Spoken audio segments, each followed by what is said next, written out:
malam pemirsa, kembali kami jumpai Anda dalam program Kilas Nusantara Malam pukul 20 waktu Indonesia Barat yang akan membawakan 3 berita peristiwa pilihan untuk Anda bersama saya Helmut Timothy.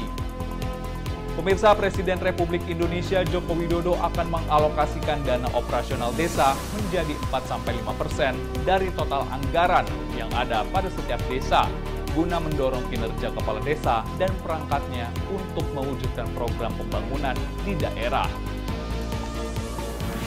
Upaya mendorong kinerja yang lebih baik juga dilakukan oleh Kementerian Komunikasi dan Informatika dengan cara mematikan seluruh siaran televisi analog dan berubah ke siaran digital pada 30 April mendatang.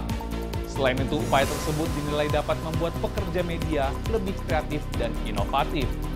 Berita terakhir ditutup dengan kabar dari Balai Konservasi Sumber Daya Alam Kalimantan Tengah yang menerima anak orang utan yang telah dipelihara selama 4 bulan oleh warga Desa Kampuri, Kabupaten Gunung Mas.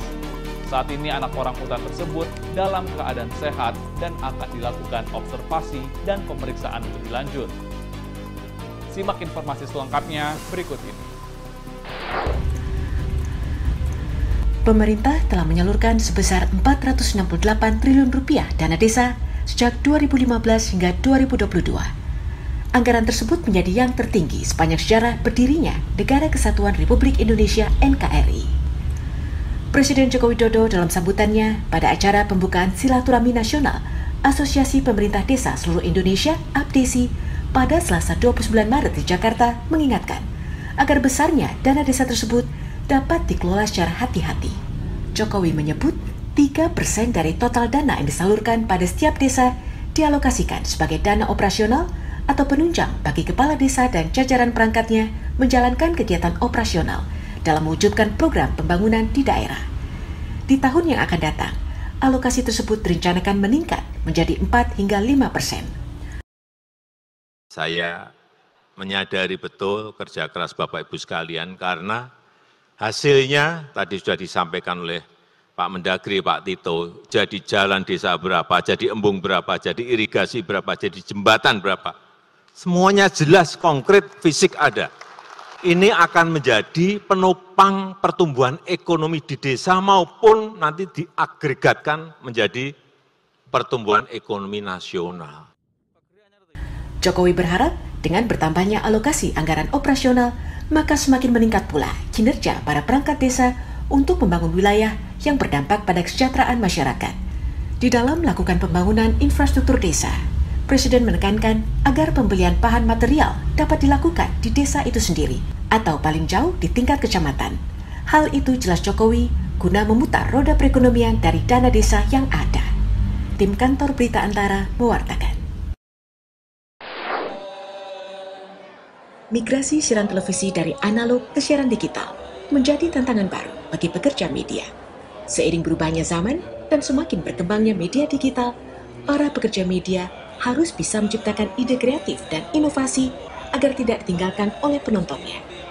Demikian dikatakan Ketua Ikatan Jurnalis Televisi Indonesia, Pengurus Daerah Sumatera Barat, John Nedi Kambang, menanggapi rencana Kementerian Komunikasi dan Informatika yang akan mematikan siaran televisi analog ke digital secara bertahap mulai 30 April mendatang.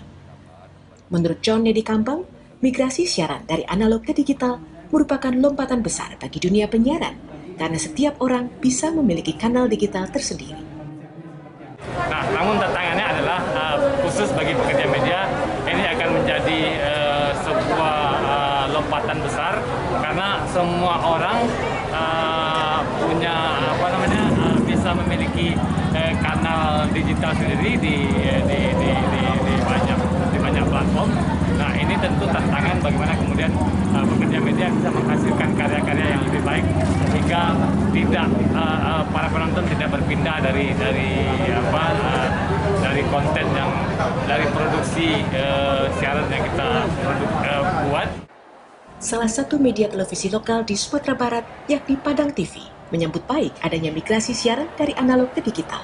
Secara bertahap, Padang TV sudah mulai melakukan siaran digital sejak sebulan terakhir dan terus memperbaiki kualitas siaran dan peralatan dari analog ke digital. Selain itu, juga telah menyiapkan dan menyesuaikan berbagai program siaran guna mendukung migrasi siaran ke digital.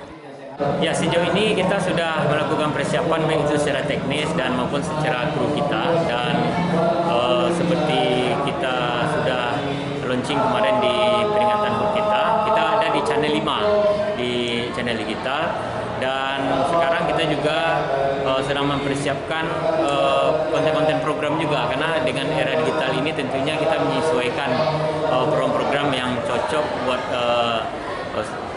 tayangan lokal, dan juga dari segi kualitas kita akan coba tingkatkan terus. Untuk wilayah layanan Sumatera Barat 1, selain TVRI, Kemenkominfo memutuskan 2 lembaga penyiaran swasta sebagai penyelenggara multiplexing siaran digital, yaitu ANTV dan Metro TV. Dari Kota Padang, Sumatera Barat, Melani Friati, Kantor Berita Antara, mewartakan.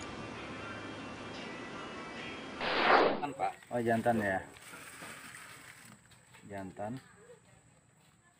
Petugas dari Badan Konservasi Sumber Daya Alam BKSDA Kalimantan Tengah kembali menerima bayi orangutan dari warga desa Kampuri.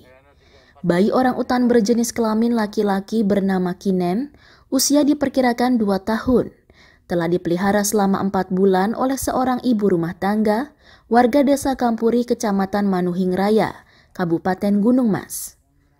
Sebelumnya, bayi orangutan yang terpisah dari induknya ini ditemukan di sekitar hutan desa Kampuri. Karena merasa kasihan, anak orangutan ini kemudian dirawat warga. Kepala Balai Konservasi Sumber Daya Alam dan Lingkungan Provinsi Kalimantan Tengah Nurpatria Kurniawan di Palangkaraya Selasa 29 Maret menyebutkan, kesadaran masyarakat terutama di perdesaan untuk menyelamatkan satwa dilindungi kini semakin tinggi. Jika memiliki atau menemukan orangutan, masyarakat pasti langsung menghubungi BKSDA. Konsekuensinya kan harus ngasih makan seperti itu. Kemudian dari ya mungkin dari kerabatnya juga atau dari aparat setempat, dari desa, mungkin aparat desa, diketahui bahwa orangutan itu adalah jenis dilindungi. Akhirnya Bu Lilis tersebut mencari tahu call center atau alamat BKSDA. Kini anak orangutan yang dalam keadaan sehat tersebut telah dibawa ke Yayasan Penyelamatan Orangutan di Palangkaraya guna mendapatkan tindakan lebih lanjut dari pihak konservasi. Dari Palangkaraya, Kalimantan Tengah, Redianto Tumon, Kantor Berita Antara mewartakan. Pemirsa, demikianlah perjumpaan kita dalam rangkaian Kilas Nusantara pada hari ini, Selasa 29 Maret. Namun Anda tetap dapat mengikuti perkembangan informasi terbaru lainnya setiap saat dengan mengakses melalui portal antaranews.com, saluran News TV, dan kanal YouTube Antara TV Indonesia. Akhir kata, saya Helmut Timothy mewakili seluruh kru yang bertugas pada hari ini, pamit undur diri. Terima kasih dan sampai jumpa.